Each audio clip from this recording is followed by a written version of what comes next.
Living in the new world with an whole soul. This is Giants Amongst Us. Now, here's a little story I got to tell. We're back, and welcome back. I want to make it a point right now, like I tell the guests, every time they get on the show to share their story, to speak their piece. Thank you to everybody listening, all of you tuned in, because you could be doing a million other things. You could be listening to 1,000 other podcasts, flipping through the channels, trying to find you a new series to watch. But right now, at this moment, you're tuned into the human experience and sharing in that. Appreciate you and your time. We've got another one for you. And today, we're joined by Clarence, and he's got a story to tell. Talk about having the odds stacked up against you, and pretty much from out the womb, and dealing with a whole host of conditions. ADHD, autism, facial blindness, Tourette's. But that didn't define him. And then there's the abuse, the sexual, emotional, mental, physical. The very thing that can destroy a human being. It broke him, it beat him down, it laid him out to the point where he was damn near sleeping all day, every day, for about a year. 17, 18 hours a day in bed, to the point where he picked up weight, a lot of weight. He said at his highest, he was about 420 pounds, which is 200 kilos or so. Poor habits, depression, there was a lot of things he was dealing with. But for those of you who have listened to the show in the past, you know that it doesn't end there. And Clarence's story's no different, because he also talks about how important it was for him to change his environment. And that in turn helped him with losing the weight, developing better and healthier habits, and also helped him with his progress in healing from the trauma, from the neglect, and from the abuse that he suffered as a kid. There's a lot to unpack, and I'm sure there's some things that I missed. This is going to be broken down into 2 parts, and the first half is pretty much the chunk of our conversation. The other half will be released towards the end of the week. So be sure to check back with us so you can listen to the rest of it. Without further ado, ladies and gentlemen, this is Clarence and his story. Ladies and gentlemen, thank you for tuning in. We've got another story. This is about sharing in the human experience, and today we are joined by Clarence. Clarence, thank you so much for taking time out of your morning and spending some of that with us. So appreciate it. Yep. Yeah. Thank you for the opportunity. I really appreciate being able to share my life story, because I think I can legitimately help other people going through similar things. Right on. Absolutely. Just to start it off from the top, and we don't have to get too in depth with it, but can you share a little bit with us about your background and where you come from? Yeah. So I live in the mountains of North Carolina. It's a woodland region, a lot of wildlife, a lot of trees. I live in a forest. My father, he was in the Army. He became a long-haul truck driver. And my mother, she was a substitute teacher at the time I was born. And both of them really struggled a lot with, their own problems. My father, he probably has autism, and he never really learned how to cope with it. And so he kind of just distanced himself from people, including his own family. My mother, she suffered a lot of trauma as a child, and because of that, she would just really dissociate a lot. And so neither of my parents were really there for me growing up. And honestly, it was neglect. And it's something I used to blame them a lot for. But as I got older, I really realized that a lot of the same things I fell into, they were suffering from. And so I learned how to forgive them. It was pretty bad. Do you have any brothers and sisters, or were you the only child? My father, he had two daughters in his first marriage, and then they divorced. And my mother, she had my brother, a man I grew up with, in her first marriage. And then her husband died, and then my parents found each other, and they had me and my sister. Oh, okay. Are you in good terms with your other siblings? Yeah, yeah. It's two of my sisters, they live, halfway across the country from me. I don't really see them that often. But my sister and my brother and my parents, we currently live together right now. Oh, okay. Right on. We were talking not to get right into the heavy stuff, but you do have some things that some challenges in life, let's just say, and there was a few of them. I can you kind of just flesh it out for us a little bit and talk about some of those things that you've dealt with probably from a young age and up until now. Yeah. So probably the biggest problem I faced whenever I was a kid was sensory sensitivities, which is something a lot of autistic people struggle with. Whenever I was a kid, I was so sensitive to the sunlight that I couldn't really go outside. Like me looking outside during a sunny day would be kind of like you looking into the sun directly, to where it would just be completely debilitating to me. And it was it was pretty crazy. A lot of, sounds, they were really overwhelming for me. To tie this into something most people probably know. Stereotypically autistic people, they can't handle touching silk or, felt. Yeah. It's it's a lot like that. How old were you? Was it early on, or what age when you started to feel this affecting you as a child? It was as long as I can remember, probably, since the day I was born. Going outside, windy days, anything from weather on to fabric. Yeah, I've never really had problems. Honestly, I don't like touching felts. For some reason, it reminds me of, like, if you've ever been cut really slowly, like if you cut food with like a dull knife and you accidentally cut your finger, and it has that like slow cut where you can kind of feel like the individual skin cells part. And it just Hmm. feels terrible. It felt kind of feels like that to me, so it's kind of unnerving to me. But I don't have that many sensitivities when it came to touching things. You also brought up a point that you have a high tolerance for pain and different things like that. So in the same way that some autistic people, we have too high of a senses in some regions called like a hypersensitivity. We can also have a hyposensitivity where we can't feel things as well. Like I can't really feel pain. I can't really feel hunger. Like I can probably go like a few days without really feeling any hunger sometimes, depending on how much water I drink and what I ate beforehand. Hmm. Yeah, I wonder now that also brings up a point, and this is really tying into a few things that because we had a good conversation before we actually started recording. But now with your weight issues, I wonder if like how that worked out with you. Like say for instance, you can go days without feeling any hunger or eating. Now how or when did that start becoming a problem to when you because you ended up at a very very heavy weight. That was something that I could imagine took a toll on you physically.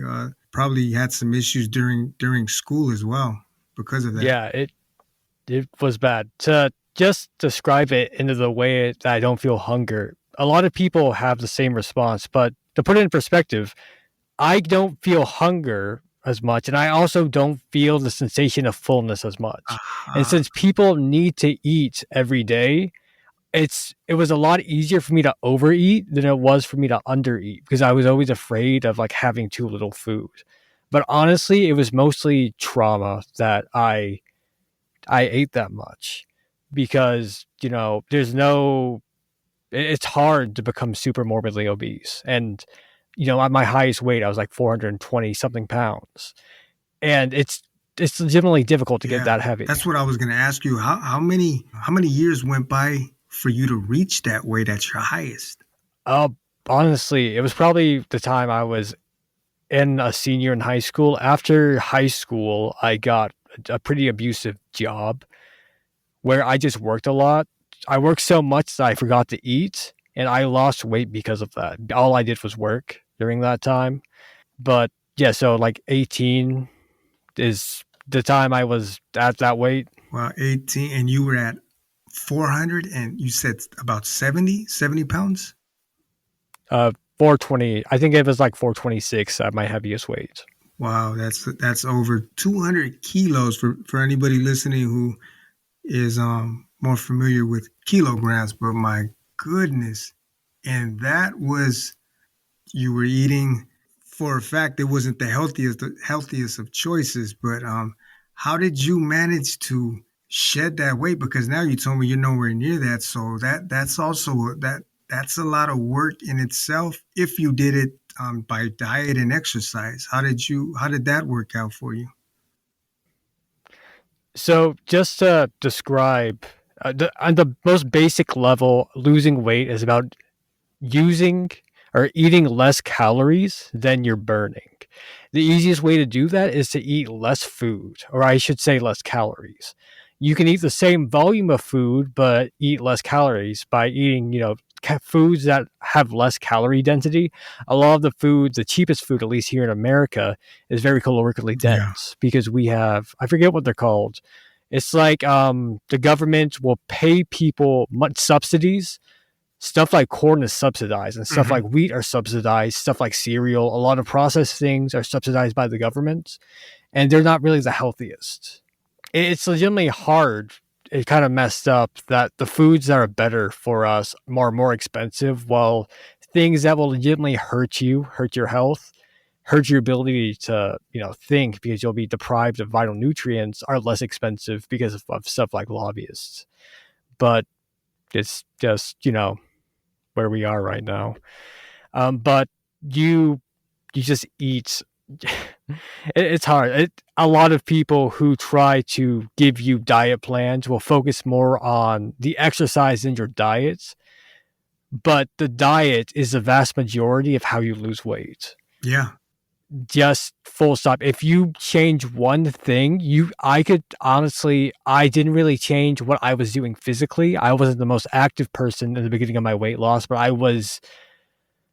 it I can't honestly overstate how important the diet is. You could have like an Olympic level training regimen, but you still eat too much food, you're not going to lose any weight.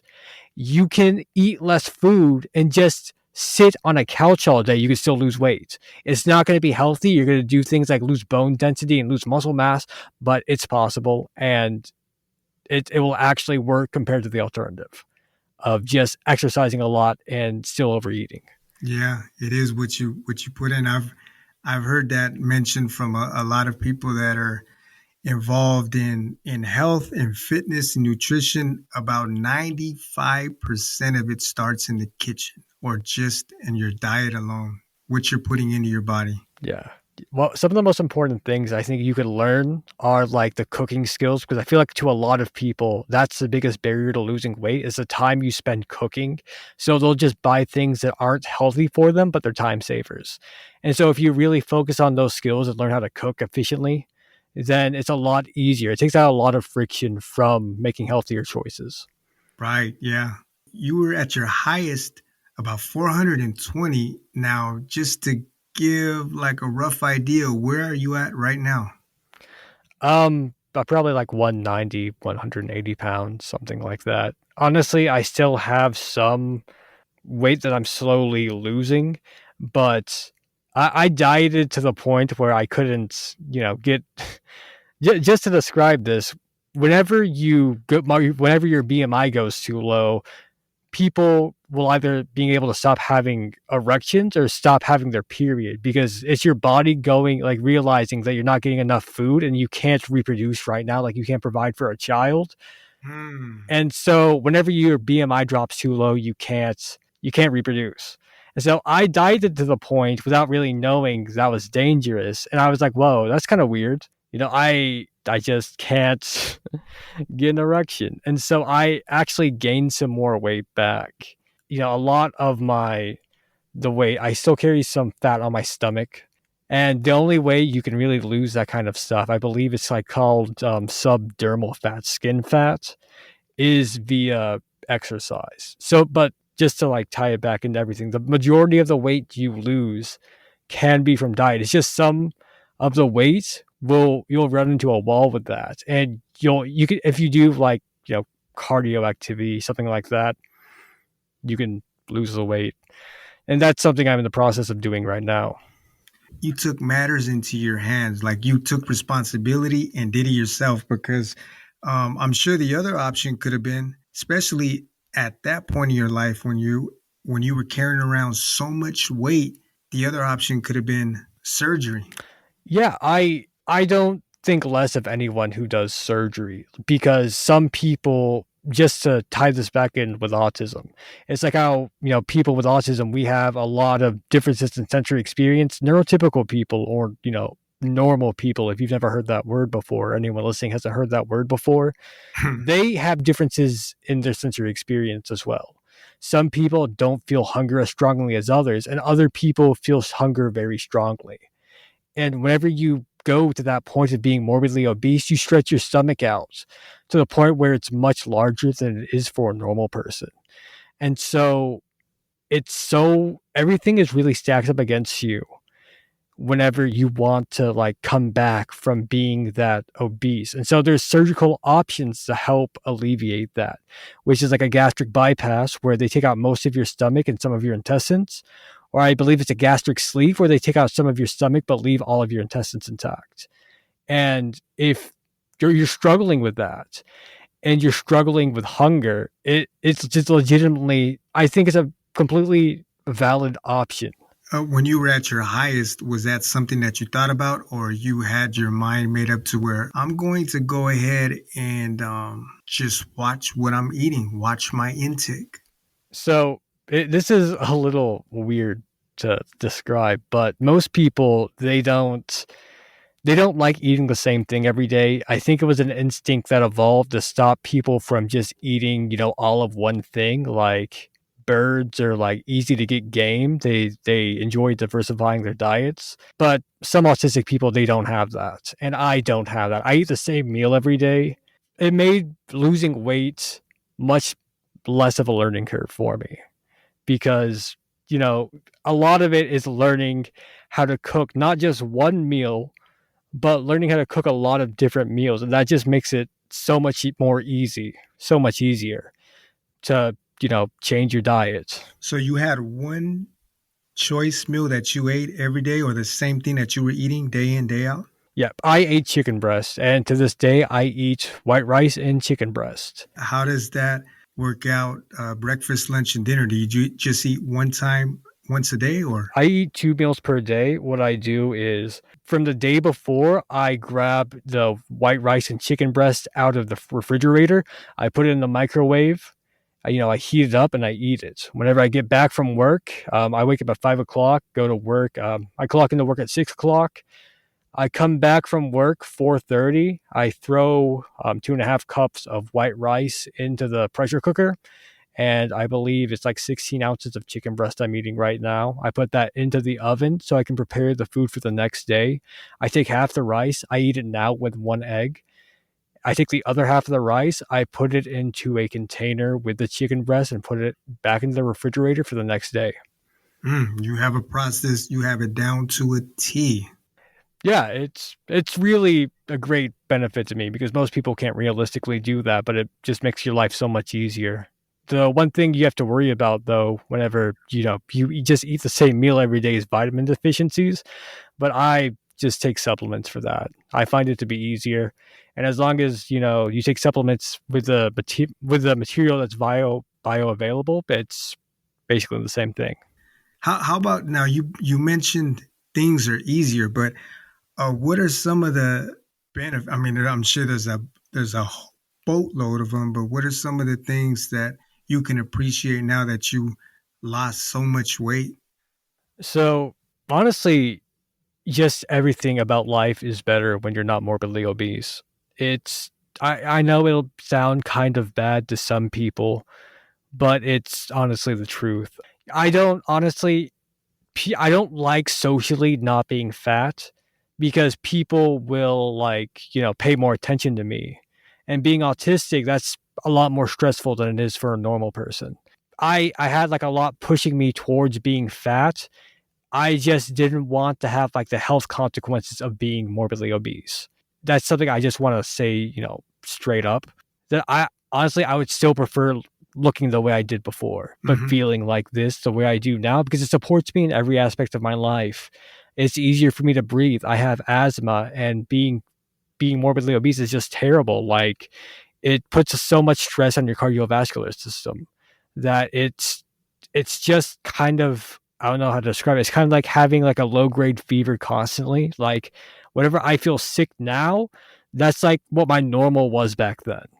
And it's just such a drain on your quality of life because and it's so like I don't know the word for it, so sneaky, so insidious because it's just gradually builds up to be worse and worse and you just like get used to it. But what I can tell you is that it's legitimately terrible looking back at how I felt back then compared to how I feel now. Yeah, my hat's off to you for that. Like you said, there are choices for some people, and if it makes sense, they can go ahead and now what is the word exactly again? It's bypass, gastric bypass. Yeah, the field of medicine that deals with I believe bariatric surgery and the two main surgeries is a gastric sleeve or a gastric bypass. Okay, yeah, there you go. Or the other route where you're that it's a process, and like you said, maybe there was some things that benefited you, but you took advantage of those to where you're able to eat the same thing day in and day out and not get tired of it. But it's still discipline. You know, you're disciplining yourself to it because I'm sure that maybe there still was the temptation there, especially nowadays, where if you're watching TV, if you're out there in the streets, whatever it is, I mean, you're getting bombarded by advertisements. You smell the food. You're driving around, and you're seeing people with those packaged goods, those convenient snacks, and all that kind of stuff. I don't know if that was a temptation of yours or because of your condition, you're able to bypass that, and it didn't really affect you like it would somebody else.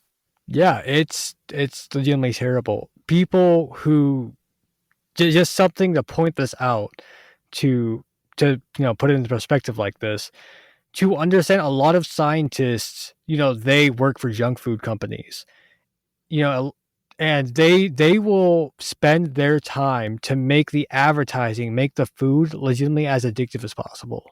It's something where they put this these are groups of professional people, that cutting edge science, shoving this stuff in your face in the way that will get you to be subservient to it, to get you to be addicted to it. And so you coming up against that, the you as in the person watching this, just you coming up against that, it's not a good game to play. It's not a game I don't think most people can win, at least not win every day. And I think we really see that in our society with how hard it is to lose weight. Mm-hmm. No, you're right. Yeah, that is a fact that they are in the labs, they are behind the curtains, and they are getting it down to a science and targeting your taste buds, your sensory perception, everything that's going to attract you to, unfortunately, things that aren't the best for us health wise, physically, and even mentally with some of the things that they put in the advertisements in front of our faces all day long. Yeah, legitimately. Like just like you don't feel worse just to say that because you talked about like mentally and just whenever you're morbidly obese, it doesn't just affect you physically, like making it harder for you to like to breathe. It makes it harder for you to think. It makes legitimately everything in your life just a little bit harder. It's like putting life onto hard mode, I guess is like just the easiest way to say it. It's legitimately a drain on every way, on everything you could possibly imagine. Like I'm sure I could make an argument for literally anything in life and say that how, being morbidly obese will make it harder for you to do that. Yeah, and you can speak from both sides of the fence when it comes to that. I mean, how it was then and how it is now. Yeah. And that's how you were mentioning these scientists and these people that are working for junk food corporations and these people who are marketing geniuses and targeting targeting adults and even kids. That's the reason why there are some countries that they actually, I think they put in a policy. I want to say some parts of South America, I can't think of the countries off the top of my head, but it's illegal for them. They can't between certain hours of the day. And I think even in the weekends when children are home from school and certain hours of the day when kids are having their breakfast or in between their cartoons, they can't play any advertisements that is promoting junk food or soft drinks like soda, Coca-Cola, and things like that. Yeah, that I believe there's also people trying to pass laws to ban targeted campaigns towards children for junk food, but they're running up against a lot of lobbyists and a lot of red tape from the food and drugs, like from those people. Mm-hmm. So yeah, it's always that's always how it's been. That just those companies will just pay as much money as they need to stop the game from changing, to stop the thing that works for them from actually being fixed on a systemic level, and then they blame like the people who have personal choices. Like I think a lot of it comes down to personal choice, but a lot of it comes down to your environment and behavior change. To put this into perspective, whenever I started changing my life, I didn't just gain more willpower. Whenever I was a child, that's what people told me to do. That if you want to change your life, it's a matter of you not trying hard enough. And honestly, I tried so hard every day when I was a child that I would like come back to my house just wrecked physically, emotionally. I gave it my 100%. I did that every day. And eventually I just, I would either fall into depression or someone just beat the crap out of me and I would just give up. But to understand, like I was going about that incorrectly.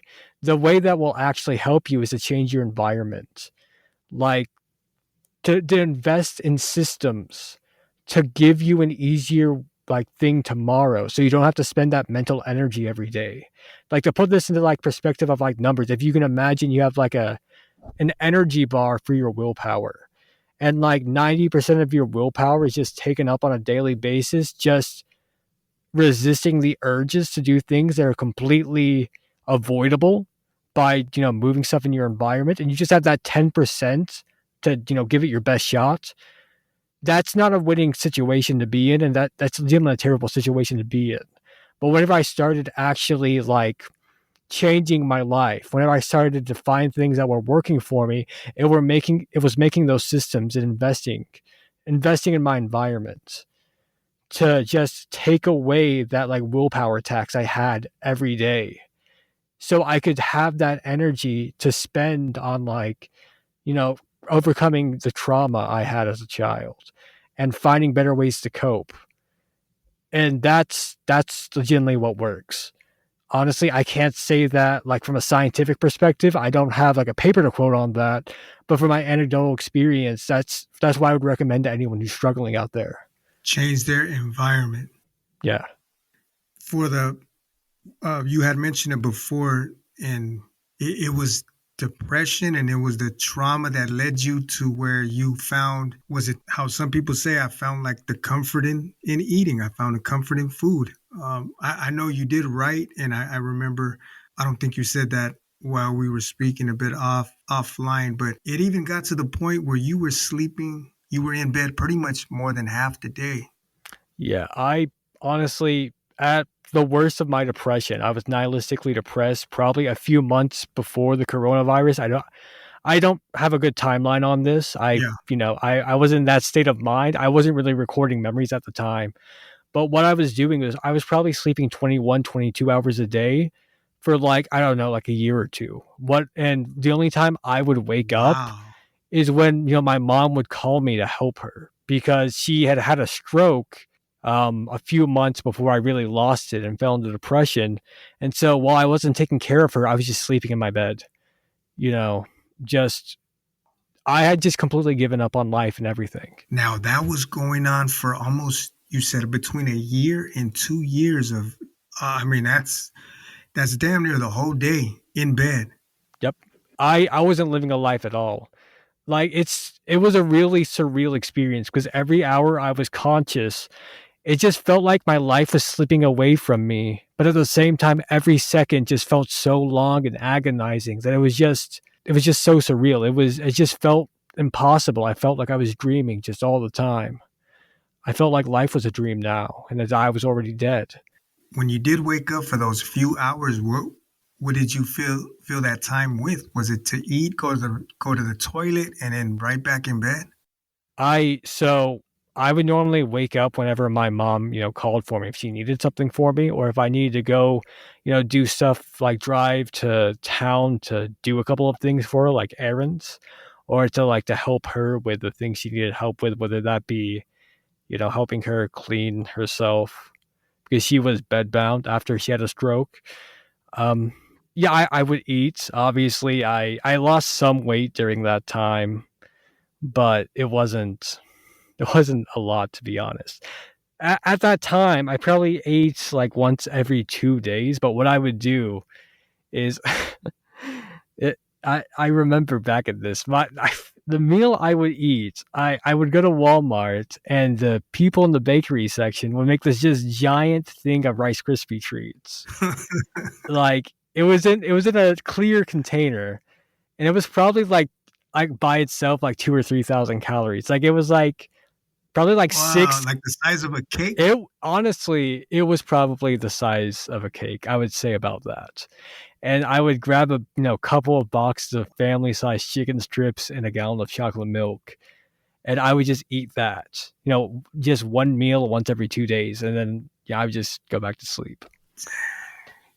Yeah, No, we were not joking about what we were talking about. A lot of times, people are looking for that quick fix, or I woke up and suddenly I felt like a new man and my perspective completely changed. But after those down and out times, like, where did things begin to start changing to bring you out of it? yeah. So just to start off with how we started the conversation last time, behavior change has kind of been romanticized by a lot of movie and other media, and like with the internet, to where it's kind of like it's like somebody waking up and they're just a completely different person, and that at least to me and my experiences is can't be further from the truth. Honestly, changing mentally is along the same way like changing physically. Like I didn't just wake up one day morbidly obese, just bench press as hard as I can for like 30 minutes, and then I just walk out looking like Arnold Schwarzenegger. That's just not reality for weight loss. The overnight success. And in the same way, changing your habits mentally are the same way. What people have to understand about that is that you have a lifetime of habits and coping mechanisms, and like just all these maladaptive habits that you have to like confront, and that you have to find better ways to cope in life. And it's a lot of sacrifice. You have to give up so much safety and so much comfort that you were just using to get by. And it's just not reality to just wake up one day a completely different person. Like I'm sure it's happened before, but there has to be like some kind of medical explanation of it. It's not how the vast majority of cases go, is what I can say. No, no, no. It's not the overall reality of life and what people go through. It's kind of like savant syndrome, where you get a traumatic brain injury and you can just like play the piano or something. That might happen in the realm of overcoming trauma, or maybe you might get amnesia, and that gives you like a new lease on life. But for the vast majority of people, that's not the reality. And so if you watch TV and stuff like that and you feel broken because you can't do that, it's completely natural. That's just not realistic at all. And I'm sorry, that's genuinely a disservice to you. But I'm sure there was a few things brewing inside of you. There could have been even a few things that happened in the outside world that gradually, I guess, affected your mood and your reality to where you wanted to start doing things differently and come out of that rut, so to speak. Yeah. What happened to me was I didn't really, have change. Change kind of happened to me in the way that my sister just came into my room one day and she said, "Hey, our grandmother's in the hospital, and she might die. Like she's having heart trouble." And I was just like, "Dang." Because my grandmother, she tried to give me the love and support that she knew I was missing out on throughout my entire life. And it's just, when she realized that what she needed to do, it was a lot of ways too late. Like she didn't have the resources to, help me get therapy. And she didn't understand like how to help me. But she always tried and she always believed in me. And she always said that like I believe in you. And she always, tried to talk about because she used to struggle with her weight for a lot of the same reasons I did. Because sexual trauma and other things like that. Just a lot of different terrible coping mechanisms. And it hurt me so much that she might die, hoping that I find a way in life instead of die happy knowing that I did find my way in life. And I just felt so ashamed that I could fail her like that. And that gave me a lot of purpose in my life where I just had nothing. And, I decided that whether she lived or died, I would lose the weight for her. And that's honestly something I needed because I've never been the kind of guy, I don't care about suffering. We talked before about how I don't really like feel pain or hunger, but to understand that if you don't feel negative emotions, you don't feel positive emotions. Like we have different words for them, at least in English. But if you deny yourself one, you deny yourself the other. And kind of like in the same way, if you've ever heard someone say, nope, don't make me happy, don't make me happy because that'll open me up to vulnerability. And so I denied myself that pain because it was just so overbearing. I denied myself everything. And I was just drifting in nothingness. I didn't feel anything at all. And she opened me back up. She opened me back up to feeling responsibility, to feeling pain. And that helped me. It gave me the start I needed to start learning how to cope, learning how to live again in a healthy way. It's kind of weird, but she like gave me the chance I needed to help me learn how to live kind of like for the first time, but really, for the second time, if that makes sense. Wow. Isn't that a curious thing? Because I hear it time and time again when it comes to somebody who is in a bad place, whether it's depression, it's suicide, it's the will isn't there anymore to live. But the reason something in them changes, it may not be for themselves, but for a loved one or somebody in their life, their daughter, their son. For you, it was your grandmother, a nephew, a niece, a mother. Like you're doing it for them, you're doing it to make them happy, whatever, however, and whatever they did to impact you was so significant that you were willing to change your situation to make them happy, to bring joy to them, to make them proud of you in a sense. And a lot of times I hear that. And I could even say for me, like the motivation may not be there for me, but then I'm thinking about me. I want my wife to be proud of me. I'd like my mother to be proud of me. I'd like a family member to look at me, and it's good to kind of see him doing things better now, doing things a bit different. And so I always find that interesting. We may not have it in ourselves to do better for ourselves, but it's somebody else that we may want to bring joy to or please in a way. Yeah, it's honestly, I think we're like going more and more towards like an individualistic society. And, obviously from like the realm of like financial stuff and like purely efficiency wise, there's a lot of benefits to that. But emotionally and societally, I feel like it's a real shame because, we are social creatures. Yes. And when you just make life all about you, you really lose out in so much in life. And that's, I think, a lot of the reason why so many people have struggles with purpose and meaning in their lives because, they're just committing themselves to, making money or chasing like fame or something. And whenever they get that, they just fall apart because they realize that they have no purpose in their lives. They have besides, that one thing that they strove their entire life for, they have nothing. And it's honestly sad. It is, yeah, it is very unfortunate. It's hard, it's generally nearly impossible to, do life on your own. and I feel an obligation because of the things I've went through in my life to try to help other people because I understand how difficult it is. Yeah. How did that to kind of bring it back to you at that point in your life where you heard about your grandmother's situation? Now, could I ask how that ended up playing out for your grandmother? Did she recover, or how did that go? So what happened was she was going through heart failure because I believe she had a leaky valve or something. And so what they did is they had closed heart surgery or keyhole surgery. I believe it was.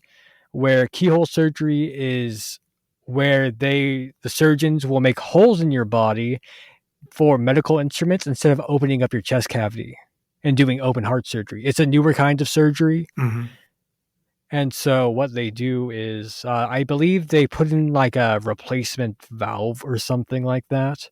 But they credited her survival, despite her old age, with the fact that she was living a healthy lifestyle and an active lifestyle, and that they said that she probably would have died without that. So she survived, and she was able to see your progress along the way. Yeah, it was pretty messed up because I didn't tell her why I was losing weight until I was, basically done with my weight loss. Like I'd already lost like so much weight, like over 200 pounds. I forget exactly how much it was, but probably like about there. Mm-hmm.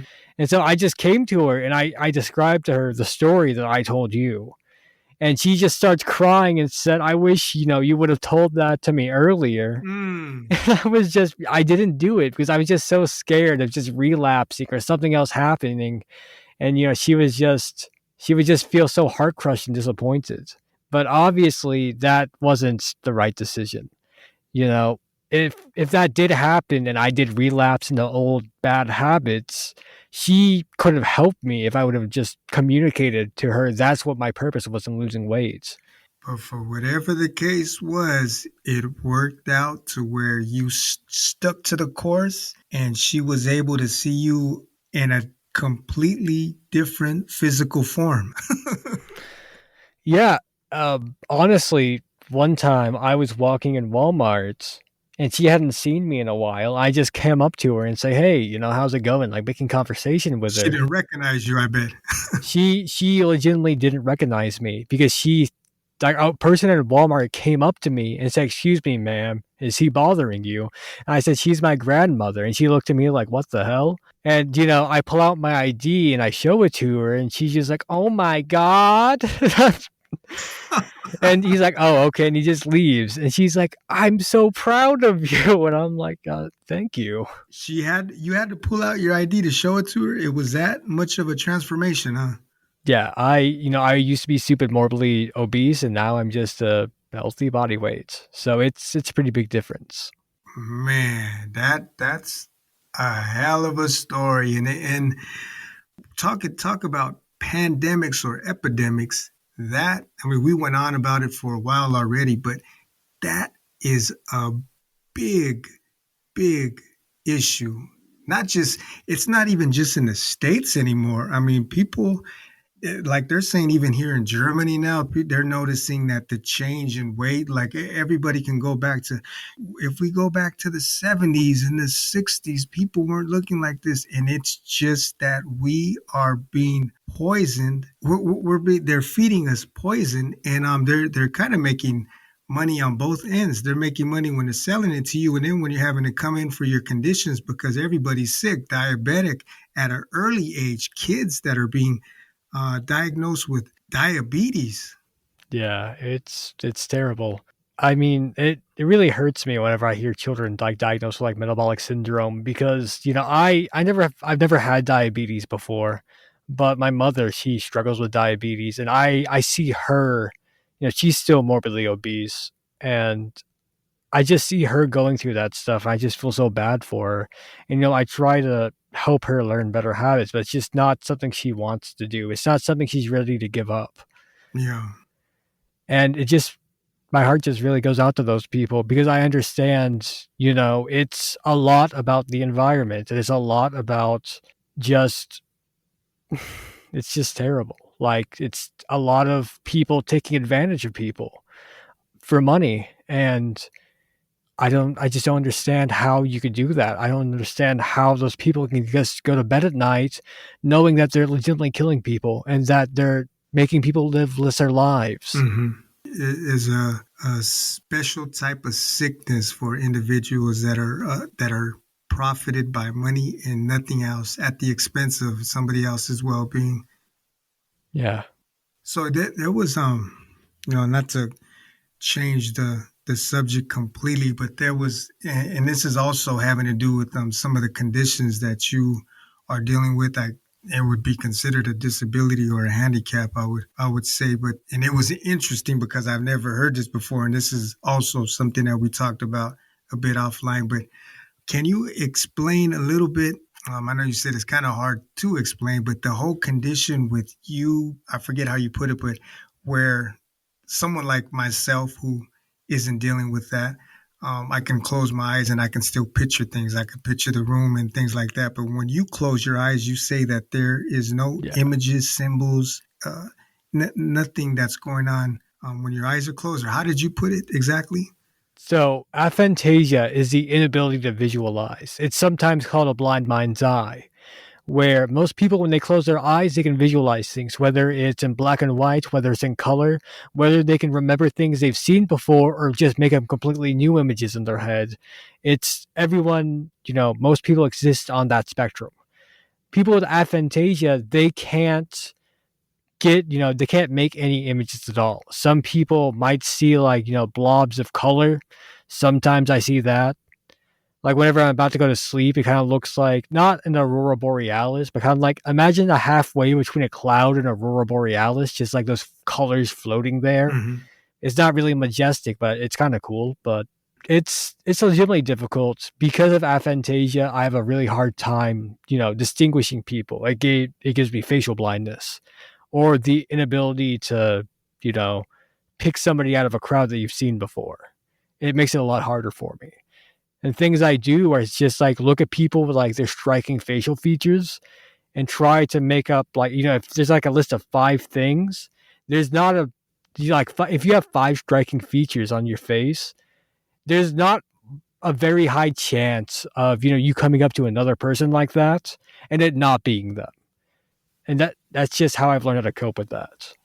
And another thing you brought up was the whole because I asked you, so how is it with dreams? Do you see symbols, images, pictures, colors, and Yeah. So I don't really dream that often, to be honest. I've had some pretty crazy dreams. Like I'm not spiritual, but I've had dreams where I was like another person. Like people will call them past life dreams, but it's not something I personally really believe in. I don't really know how or why, but most of my dreams are just like me. Like I know I'm in a dream because I can't see anything. In my dreams, I'm blind, but I kind of know what's happening in like a spatial awareness kind of sense. Because that area in your brain where that's, for you to visualize things, I believe has been taking over by like general spatial awareness things for me because I'm really good at like understanding where things are in physical space and like juggling. It's kind of like in the way that if you don't, have any eyesight, if you're blind, then your other senses are sharper. Because I can't visualize things, my sense of spatial awareness is sharper. and during say that the times that you do dream, are you're able to hear? You can hear, and you're just aware, like maybe at a subconscious level that you are dreaming, that it is a dream. I usually know I'm dreaming because I'm blind. What I can do is I understand like sometimes I'll have dreams like, like they're kind of like flashback dreams to where these guys used to like jump me whenever I was like in the 7th, 8th grade. And I would like have flashback dreams to those events. And I could understand where they are in physical space, like whenever they're coming to strike me. And I can just, move to avoid it. It's along the same way as whenever I see someone coming to punch me in real life, but I still have my eyesight to help me in that situation. Okay, almost like a feeling. Is it like it's a feeling or a sixth sense? Like how you said, when your eyes are closed, but you can kind of feel that someone's moving close to you or a hand is coming near you. Yeah, if you want to understand, what you could do is you could go into a room, turn off the lights, and what you can do is you can get a feel for the room even though you can't see anything. It's something I do sometimes. Whenever I was a kid, that really helped me learn how to, use my senses. What I would do is I would just close my eyes a lot and do things. And that helped me develop that part of my brain because I can't rely on my ability to visualize like most people can. And so I'm bad with like learning directions. But what I do with my head is I kind of like make like a space mind map. Mm-hmm. It's really weird to describe, but if I look at something and I understand where I am in it, even though I can't see it, I can still walk around in it if I do it correctly. Wow. Yeah, that's so you really trained yourself to overcome these handicaps. Yeah, it's no one really taught me or helped me, but it was a lot of experimentation and a lot of just me trying to improve my situation. Since I was a young kid, no one told me that I was any different from anybody else. So I just assumed I was doing something wrong, like I was just dumb, and that everyone else had already experienced and overcame the problems I was experiencing every day. And it was just a flaw on my part that I couldn't overcome them. And so I just spent every waking moment I could trying to figure out how to be better. That's really what I brought it up before, but the like the heart of this right here is people taking responsibility and action, and that alone. I mean, like you said, from an early age, because of your parents not really being around or giving you attention that a child needs, you develop these skills on your own, experimenting with yourself. A lot of people, they fall by the wayside, and they get tied up in things that aren't really beneficial for them in the long run and in the short term. But it seems like you spent time and energy into trying to figure out, how do I develop the skills, the coping mechanisms to get by in the stride a bit. Yeah, it's kind of a little weird to describe because not a lot of people really like look at like have understood it from perspectives of people like me. But to put it in perspective, a lot of people, they can be carried by like their instincts to the point where they don't actually have to learn a lot of skills that could help them. Like to them, they look at it and it's like you can get 20% better, or this could be 20% easier if you invest your time into it. And they're just like, I'm good with it. I can just live how I am right now. There's not really a problem with it. And that's their choice. That's the choice they're given. My choice was, you're not going to be able to live at all if you don't figure out how to make this work. Like, I had to teach myself how to talk. I couldn't, and I wanted to be able to live that life. I wanted to live something resembling a normal life. And so I had to find a way to make it work. To me, it wasn't a matter of having a slightly easier life, it was a matter of me having a life. And so from that young age, I just had to learn. How did you teach yourself how to talk? So it's I'm sure that's a lengthy process, but if you help us, walk us through some of what that was like. yeah. So this is probably one of like the oldest memories I have. And before I was talking about how I couldn't go outside because it was just so bright for me. So it was probably like 1 year before kindergarten for me. So I don't know exactly how old I was. I would say like 5, but I couldn't talk at all. And no one thought that was weird because people, guys from my mother's side of the family, that's just how they were. That they didn't learn how to talk until they're later in life. I didn't learn until much later in life that that's actually a sign of autism in children. And so I was just like walking around just completely nonverbal.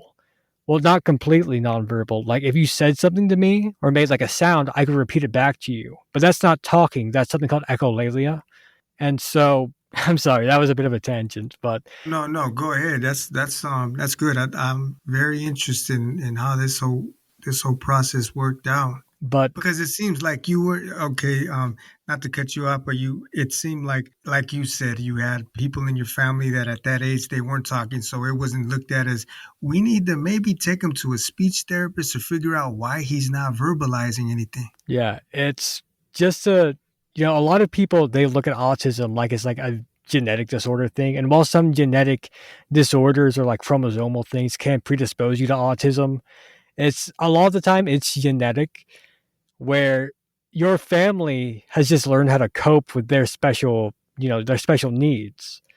And so they don't really understand that they're any different, because it's like something that's like, oh, this is the way for my, my grandmother, this is the way for my mother, this is the way for me, it's the way it is for my kids.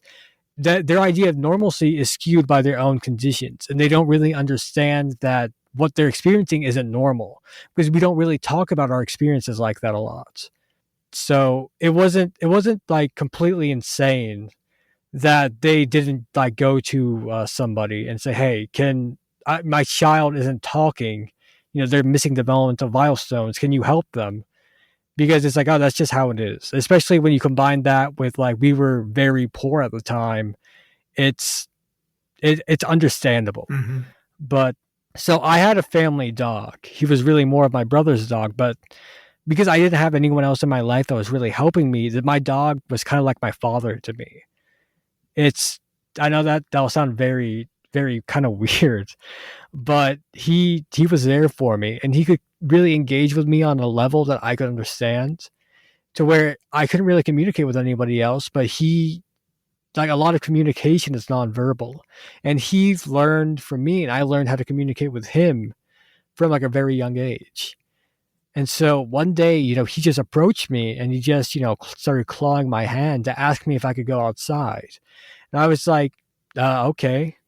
And so I take him, put him up on the leash that's connected to the, back porch, so I could just let him out.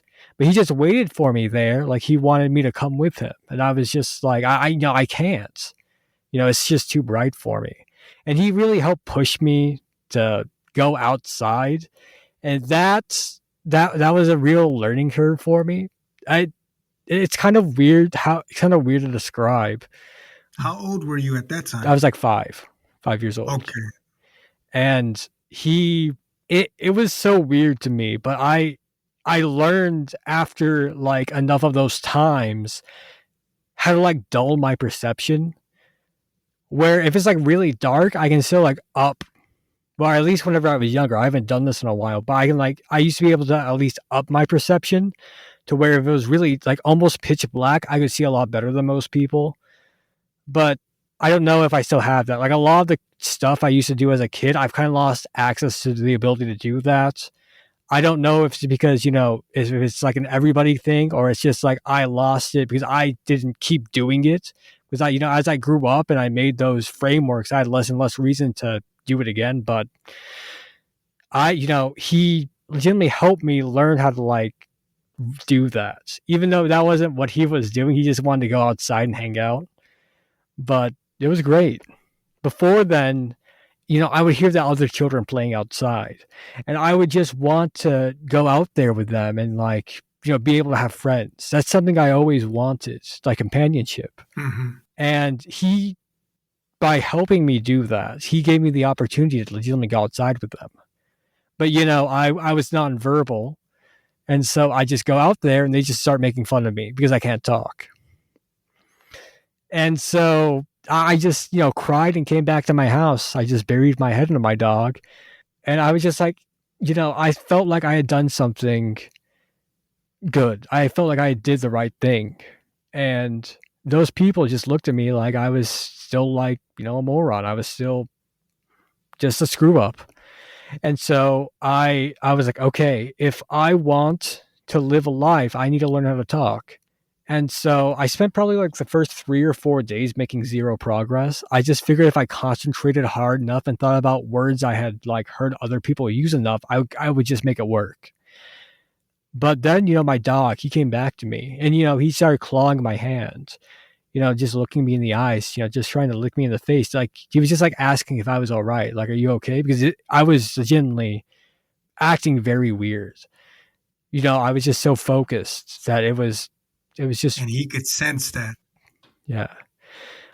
He made me realize in that moment that what I was doing with him wasn't that different from communicating verbally. Because to me, I had made a big deal about it before. that like me talking and what I did was just completely different.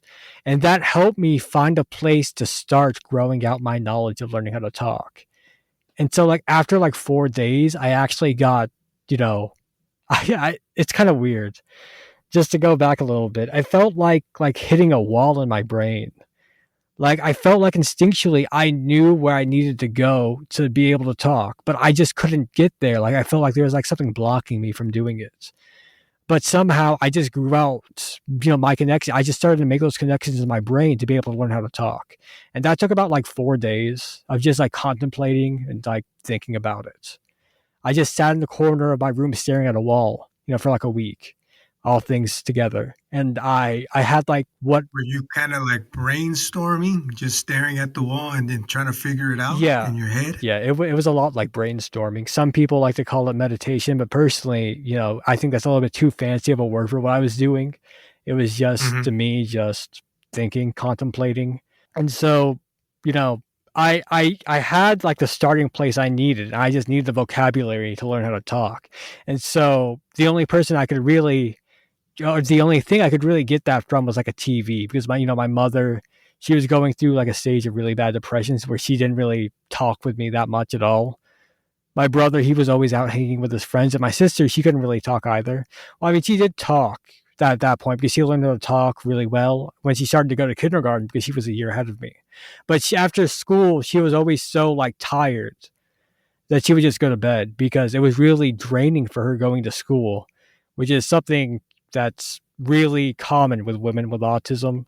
But so I didn't really have anybody to like learn. So I just watched TV.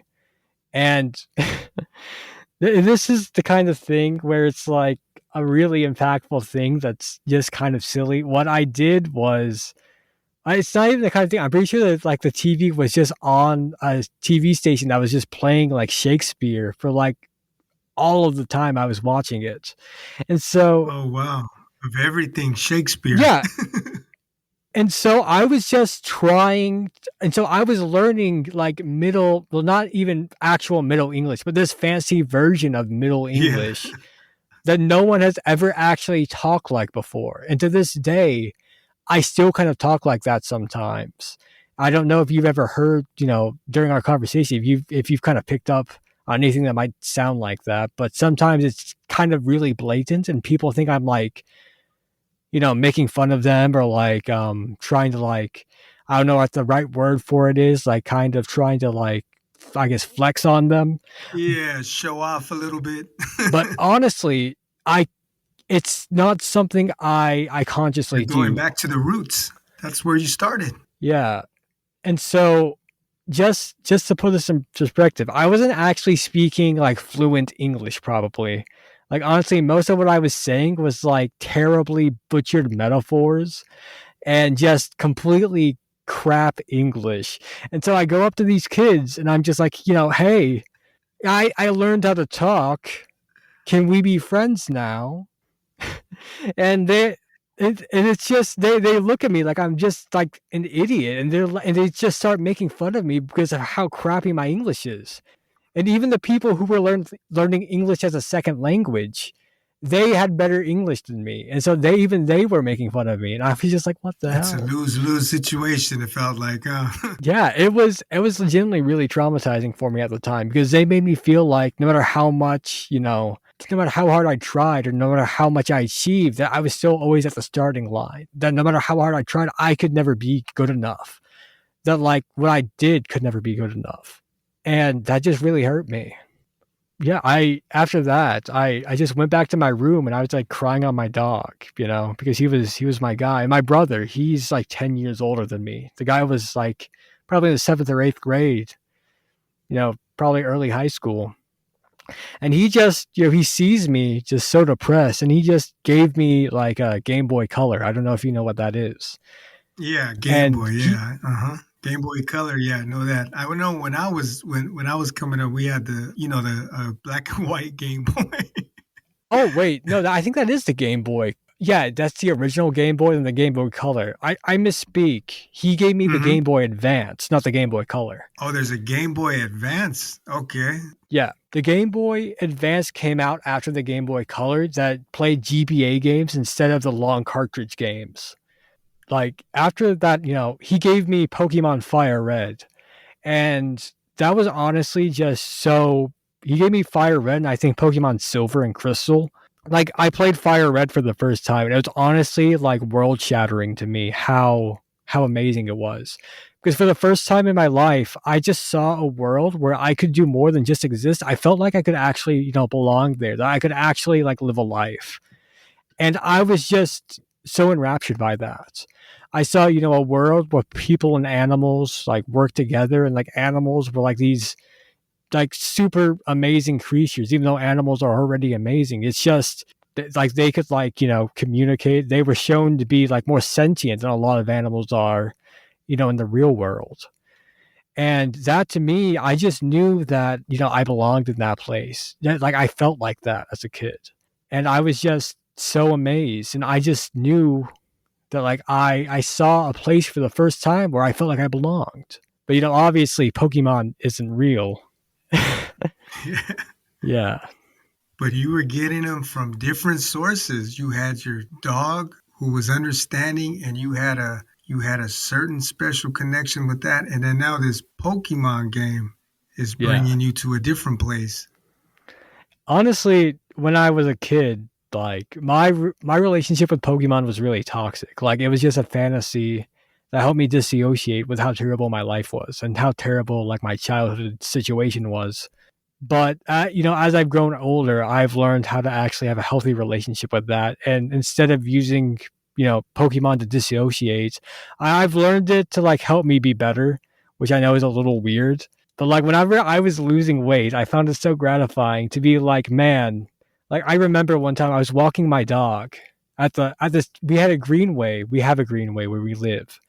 And I would just walk with my dog down the greenway, and I remember just feeling so like this happy, like this bittersweet, like this melancholy feeling. It felt like something I'd always wanted to be able to walk down, like be in nature, experience nature with like a companion. And I had no idea why. It was like such a bittersweet thing because it felt so gratifying and so wrong and uneery. And like I was somehow missing out on something. And so I just walked all day. I probably walked 10 miles, which might not be a lot to some people listening, but at the time I was morbidly obese. So it was legitimately difficult. And I just came back every day for like a week, just trying to figure out what was going on. And I remember it was like nightfall, and that memory, like that story just came back to my mind. I was like, holy crap. That was really holding me back in life. That feeling of needing to be somewhere else. It was always taking away from me being present with other people. It was always taking away from my happiness in all things. And I sat there in the dark probably for like an hour and a half just thinking about everything and unpacking it. And then I walked back. I had to use my phone as a flashlight so I could actually see the trail. And I was just like, man, my life is so crazy because I never really understood how crazy and messed up that story was until I was an adult looking back on it. Yeah. And especially, I'm hearing you say that you found something in this direction and you found something over here. For some people, it could be an odd way to find it.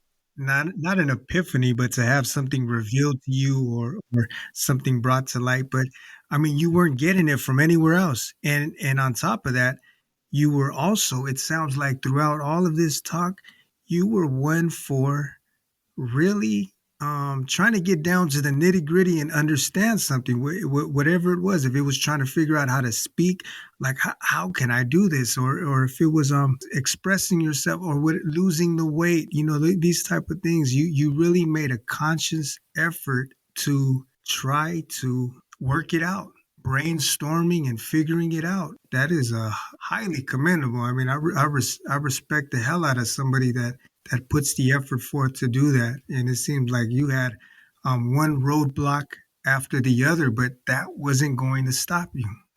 It might slow you down. It might knock you down, but you got back on the horse and you kept riding. Yeah, it's legitimately the thing I'm kind of most grateful for in life.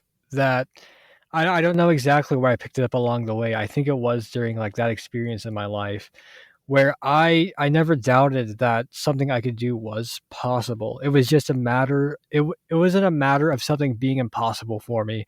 It was a matter of me needing to better myself with information and me empowering myself with that to be able to accomplish it. Where I might not be able to do the same things that other people do in the same ways, but I could find a method to at least do something comparable. Yes. And that gave me a lot of hope, and that was really what I needed at that time in my life. Yes. Like with the speech now, you were when you finally started to talk, was it actually through the Shakespeare, like little by little? Yeah. So I did originally speak in Shakespearean English. It was just really butchered and crappy. But as I spoke with other people, I started to learn more and more about language, and I started to, really broaden my vocabulary.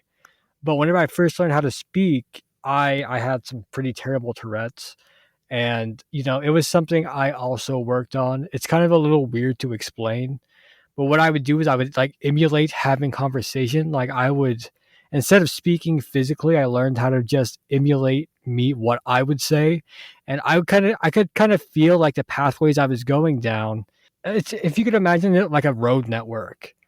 And so I would hit, a bump and I would say the wrong word, i.e., the Tourette's. And I figured out how to like avoid that road, like make a detour around it to where I could actually talk without having like, saying random stuff all the time. And that's what I did for a lot of my time in like kindergarten through first grade.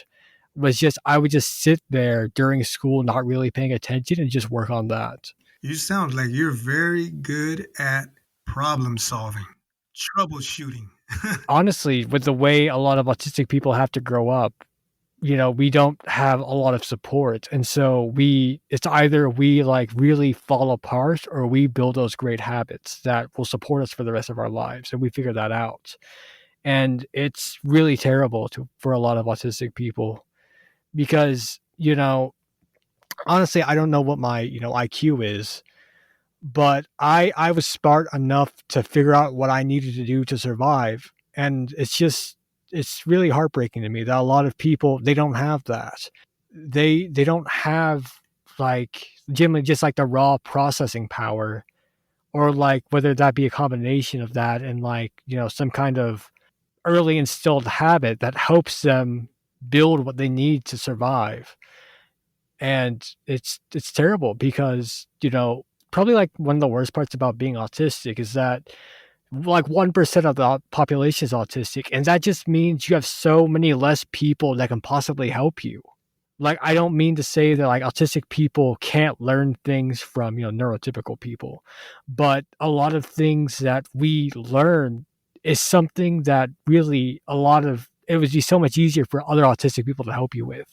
I don't know what it's like to be autistic, but I understand where you're coming from with that and the point that you're making.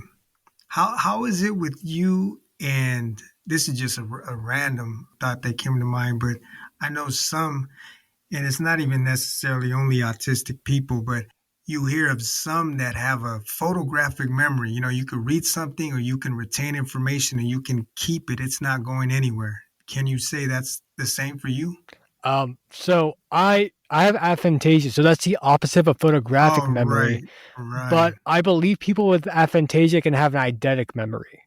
So an eidetic memory is where you encode everything you ever see. Like everything that comes into your sensory memory goes into your working memory, that goes into your long-term memory, and you have a very strong ability to encode so you can just access it. Like your encoding and retrieval ability is just very high. Like it's insane. But I don't while I have a pretty good ability to encode and retrieve information from like the habits I learned when I was a kid, I don't have an eidetic memory. Okay. Throughout this conversation, I just hear of all the ways that like the problem solving, the troubleshooting, and like you said, because of the resources, and that you're either going to find a way, you're going to find a way somehow, some way, or fall by the wayside, unfortunately. And in your case and in your situation, you had that spark that from losing the weight, you did have the motivation with your grandmother, but then also with learning how to speak, you had the companion in your dog. I mean, all these, and then even in the with the Pokemon game, it brought out something else, and you were able to take the necessary steps to kind of broaden your horizons a bit. But I mean, that's quite a path, and like we spoke about and mentioned a few times, that it's not just an overnight success, but it was a lot of steps, a lot of bumps in the road, and even just with you yourself and the things that you've dealt with coming up, the trauma and the abuse, but you've even found through this probably a bit of healing along the way. Is that fair to say? Yeah. What I can say about being traumatized is I used to look at myself a lot like those experiences. It's like if I was a blanket, being traumatized with like stains like on me. That they were things that made me lesser as a human being. I just felt so much inferiority because of that. I just had a lot of self blame, and it was just terrible. It burdened me in a lot of ways in my life. And while I was in the process of learning better habits and healing, mentally and physically, something that really helped me a lot was that I learned. It's not even that like I learned. I kind of I forget what the actual word for it is, like reconfigured my relationship with trauma. Before, I saw it as something that took away from me, but I kind of reoriented that experience as like a positive. Like I would go through the like legitimately traumatic events in my life. Like they were just terrible. And I would say, how can I make myself better from this situation? And it's like, when I was in kindergarten, I was raped. And I kind of took from that, I understand what it's like to be abused, to made to feel inhuman, like an object. And so it helps give me compassion in my life. And finding ways like that to not have trauma destroy you, but to help support you for the rest of your life is something that really helped me. And I don't know if it's like very widely learned or like known, that what I was talking about. But I think it was I've tried to overcome trauma in a lot of different ways. That's probably the only way it's ever worked for me personally. Yeah. You also hear about, not to knock anybody, but you also hear of those that they never get past it, and so it's always the excuse or the reason why they are in the situation they are in today, and why things haven't got better and why things will not get better. Everything that's going on that is negative, it's because of what happened to them in the past. That is a lot. Like, uh, I guess like the best way to respond to that is a life is people. They kind of tell themselves stories and they find meaning in their situations and how it's affected them. And a lot of people will blame themselves for trauma that isn't their fault. And like I used to be like that.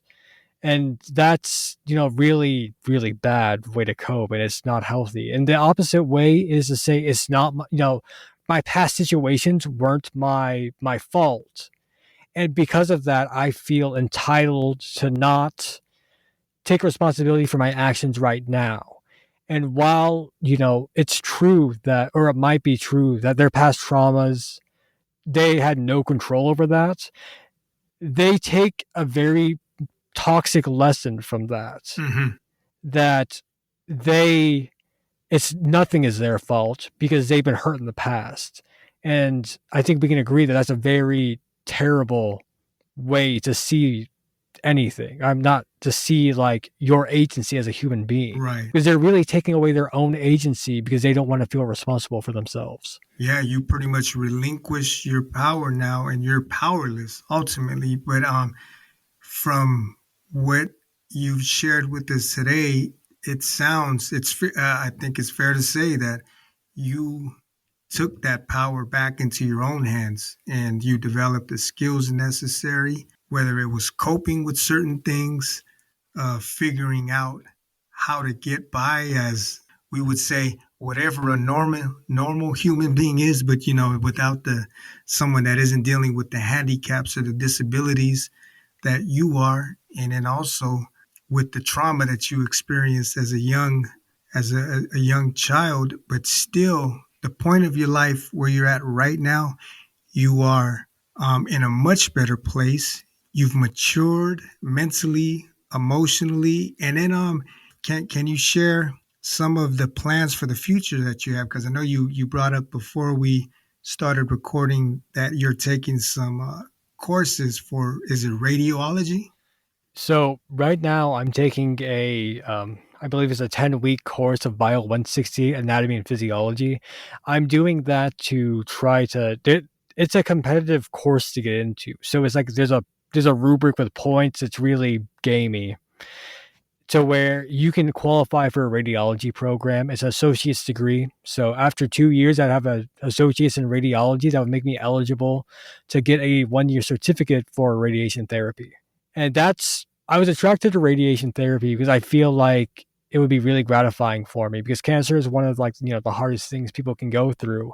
And for me to be able to give support to people when they're going through something like that, I find just the idea of that to be really gratifying for me. And obviously there's a lot of skill sets and things that I don't feel like I have down to where I would be a good radiation therapist. And so just the idea of me pursuing that degree brings me a lot against a lot of the problems I face on a daily basis, like the emphasis of my social skills. And it makes me want to be better. And that's the kind of career that I want. A career that not only is, moral, that legitimately adds value to the world, but a career that will push me to be a better person. But that's what I want to pursue, career wise. I would also love to, play Dungeons and Dragons. I used to, since I was a kid, I've always really loved the idea of that, but it's just not something I could ever, play.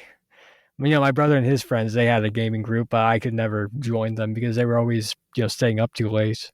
I would love to be a voice actor. I actually tried to pursue that for about 6 months, but I'm a pretty terrible voice actor. But Yeah, I like I'm nodding my head the whole time because especially when you brought up about the courses that you're taking for the radiologist, but you're going after it, well, for one, because it's something that you want to do, it's near and dear to you, you want to give back, it's morally in line with what you believe in and who you are, but also stepping out and challenging yourself because a lot of people would shy away from anything. I want to take the easy route, but it seems like you're facing it head on. You're game. yeah. If I wanted an easy life, I would probably scam people by making like a cryptocurrency that is, completely useless to society. But I'm not going to go the classic route of learning how to code because I don't think it would be as gratifying to me as helping people going through cancer. Another thing, actually, is I've never been formally diagnosed with autism because it requires a psychiatric evaluation. You told me you used to live in America, and so you kind of know about the healthcare system. Yeah. It so for me to get diagnosed with autism formally costs on the low end if the person gave me an abbreviated, you know, diagnosis, it would be like $600 or $800. On the high end, it would be over $2,000. And, currently I'm in talks with somebody right now, but I think they want me to go for the full psychological screening. So, I'm just working in a factory right now to pay for an autism diagnosis. And if there's anyone listening to this right now that thinks they might have autism and they're below the age of 18, I'd recommend talking to your guidance counselor in high school or elementary school. Just like write down the diagnostic criteria for autism and pre-game, talk about all the way your life experience leads up to that. Because once you turn 18, it's no longer the government's problem, it's your problem, and you're going to have to pay for it. How about like say for instance the health insurance plans that they have available? Do any of them cover that? I believe that some health insurance, I don't have health insurance right now personally because Okay. it's pretty expensive, but I do believe some health insurance plans at least will cover a psychiatric screening. Hmm. So you're looking at probably having to pay the full amount. You said there's a smaller fee, I guess you would say 600 to 800, and then you have the higher fee. Yeah. So the abbreviated testing is if the person thinks that it's either if the person thinks that yeah, you probably have autism, so we'll give you an abbreviated screening focusing on autism versus a just a thorough psychiatric evaluation for everything. Mm-hmm. And whether, it's pretty. The person who gave, I talked to with their organization, they agreed that the abbreviated version was better for me. But I don't know if she quit or she was like fired. But she told me that she was no longer going to be working with that company. And another person just emailed me after that, and she said, "Hey, this person didn't have the power to say that you could do the abbreviated testing. I want to get your health insurance information and we're going to go with like the full psychiatric evaluation." I was like, holy crap. If I can't convince you that I probably have autism with like stories like the one I told you today, I don't know how anyone else has a chance to. And I just think it's about them getting more money. Yeah. Yeah, it's a hell of a process. Like you got to go through flaming hula hoops to try to get a diagnosis. What is? Could I ask you, like, what with you going through it now? Like, say for instance, you know that it's probably a fair chance that you do have it. Like, what would it do for you to get diagnosed from from the health officials that do the diagnosing? Is there something that you're looking for, or just to have it in ink, saying that this is what I have? So there's a few reasons. The first one, honestly, to say this outright, I don't really care about being like officially diagnosed. I understand who I am as a person, and while learning about autism and other people's life experience is something that benefited me so much whenever I was learning how to overcome my trauma and learning better, just learning how to I don't know how to say it like correctly, learning how to be better, learning how to cope. Yeah. That was enough for me. But to a lot of people, it isn't. So a lot of the reason why I want to have the autism diagnosis is because for scholarships. To me, I see that as like a financial investment. I also want to go into the healthcare field. Okay. And with that, I understand I'm going to run into a lot of people that will not want me to be officially diagnosed if I want to talk about it whatsoever. And so for me to be able to be myself and feel comfortable expressing myself in like my future work environment is kind of something I have to do eventually. Okay.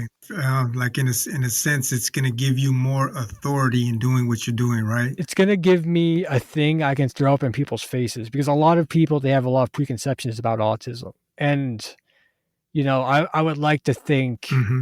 that people who understand a lot about the healthcare field and understand a lot about medicine, they can recognize that. But just with a lot of the people that I've spoken to, they're kind of, in the best way I can say, they're kind of ignorant about autism. They look at me and they can't accept the fact that I have autism because I'm smarter than them. And I try to be as like nice as I can to people, Mm. but a lot of people they're really insecure. Yes. And no matter how, nice I am to them, they just look at me and it hurts them that like because they see autism. A lot of people will either see autism as like we're animals, or they'll see people with autism and they'll be like they're someone to be protected, like they're like children. And so if I come at them as an equal, it hurts their pride. And so if I have that official diagnosis, it helps me in that situation. And also there's been like a couple of times where I've dealt with like police officers that's been pretty bad. And having an official diagnosis will kind of give me the certification for them not to like be rude to me. Okay. Right. Yeah. No, I get where you're coming from. Thank you for explaining that, because I was just curious in how you said it. It doesn't matter to me whether just to be officially diagnosed, just so I can say, yeah, I have autism, but the reasons behind it. And I completely understand where you're coming from. And yeah, right. I appreciate the explanation. Yeah, yeah. Clarence, you open my eyes to a lot of things, especially some of these conditions that I've never heard of, and then just your perspective, your attitude, your resiliency, everything, that go getter spirit. everything that this show is about, what I respect is somebody who takes matters into their own hands and they take responsibility for themselves. It's so easy to use things as a crutch. I'm this way because my father wasn't there, or I'm this way because nobody picked me to play on their teams when I was a kid, or they were laughing at me because I couldn't speak right, or whatever. Not to downplay any of those, but you can pick something out of the sky and say, this is why I'm this way, and I don't want to do anything about it. I'm satisfied, and that's okay. There are people like that, and they're satisfied to. I don't even know if you would call it live, but they're they're happy with existing. They're content with existing in that way. But this is about people who think they're worth it. Their life is worth it, and they want to try to make the best out of this ride. And thank you. I'm happy that we were able to connect and that you were able to share your piece. I feel like we can go on for another hour or so, but just for the sake of time and for this show, is there any other points or anything else that you'd like to share with people, even things that you're involved with, or how maybe someone might be able to reach out with you and just to say, hey, I appreciate your words. Thank you for sharing your story and, anything like that? Yeah, I can do that. I can put my email address in the messages right now. It's just OR, then THREE, as in the number 3, then S, Okay. at gmail.com. You can also reach out to me on Reddit. My name is just Ors, but with a 0. Just, 0RSSS. I'll leave that for sure in the description box of this show once it's released, so people, if they want to reach out to you and say their highs and give you a good word and just, thank you for sharing your message, they can do so. Yeah, I also, on my Reddit account, I wrote a little bit. I think it was about a year ago at this point, or like half a year ago, about some of the things that helped me and that I learned while going through the process of really turning my life around. You could just find my Reddit account, read that. Honestly, probably some of the stuff on it I wouldn't really agree with, but the vast majority of the stuff I was really proud of it at the time. It's just like a couple of like the detail stuff. Mm-hmm. I probably should have spoken more about, building that infrastructure. Like, I couldn't really articulate that at the time, but I've kind of experienced what I needed to. But yeah, honestly, I feel like I didn't really talk that much about like my life story. I kind of just like touched at like the very beginning and the end. Probably a lot of the stuff that really messed me up as a child. The spirit of a warrior. I was absolutely impressed with his ability and drive to problem solve, troubleshoot, to lock himself in a room and just stare at a wall and brainstorm and try to figure it out. He wasn't going to let anything stop him. There was no excuses. He wasn't playing the victim. I'm sure there were times in his life when he wanted to just say, enough is enough. I'm done. But there was a drive in him somewhere. At one point, it was his grandmother. That was his why. Everything from teaching himself how to speak with the help of his dog, might I add, to losing the weight. Everything that was put in his way as an obstacle was a reason for him to get better, was a reason for him to develop the tools, to gather the resources necessary so he can step over it, he can move beyond it, he could push past it. And that's what I can respect about Clarence. He's young, he's motivated, he's driven, and he's going after it. He's got a lot of plans, he's got a lot of goals, and I know he's a shoo-in to achieve every one of them. You can send him an email and reach out to him. His information will be in the show notes. If anybody wants to say hi or connect with him in any way, he said his line is always open. And be sure to stay tuned for the second half of this conversation. You guys can hit that little bing ding, the bell to be notified, to opt in to be notified on whichever platform you're listening to so you don't miss out on any of the up and coming shows. And again, thank you to everybody worldwide listening. I appreciate those of you who have reached out to me through email. That line also is always open. And another way to show your support is on whichever platform it is. You can leave a review, you can rate it, or you can share it with a friend.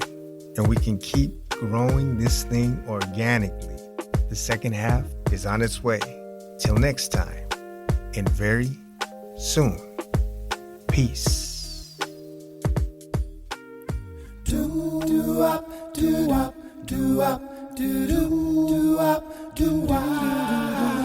Looking for a sign to know I'm on the right road. Ain't seen no sign since Jericho.